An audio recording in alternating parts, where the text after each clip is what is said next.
네, 이렇게 남북 대화의 물꼬는 텄지만 당장 변수가 다음 달 예정된 한미연합훈련입니다.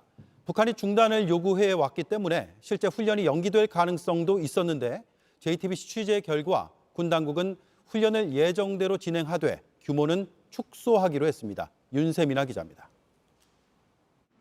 군 관계자는 오늘 하반기 한미연합훈련을 준비 중이라고 밝혔습니다.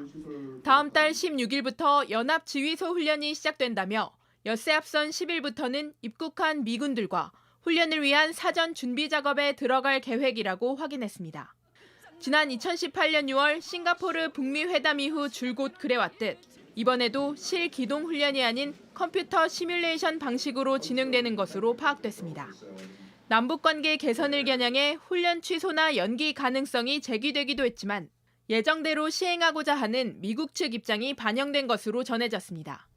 앞서 청와대 관계자도 남북 통신선 복원과 한미연합훈련은 무관하다는 입장을 밝혔습니다.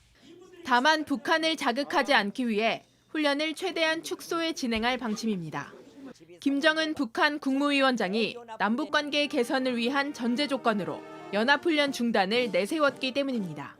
실제로 훈련이 시작되면 북한이 어떤 반응을 보일지에 큰 관심이 쏠립니다.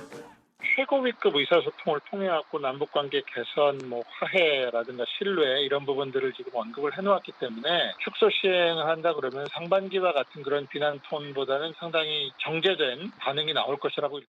비난 성명을 낼 수도 있지만 복원한 통신선을 다시 끊는 등의 극단적인 태도는 보이지 않을 것이란 관측이 지배적입니다.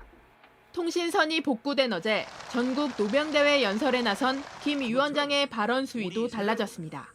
우리 혁명 무력은 변화되는 그 어떤 정세나 위협에도 대처할 만단의 준비를 갖추고 있으며 영웅적인 전투 정신과 고상한 정치 도덕적 풍모로 자기 위력을 더욱 불패의 것으로 다지면서 자위적 핵 억제력을 강화하겠다는 지난해 연설과 비교해보면 한층 절제된 메시지로 분석됩니다.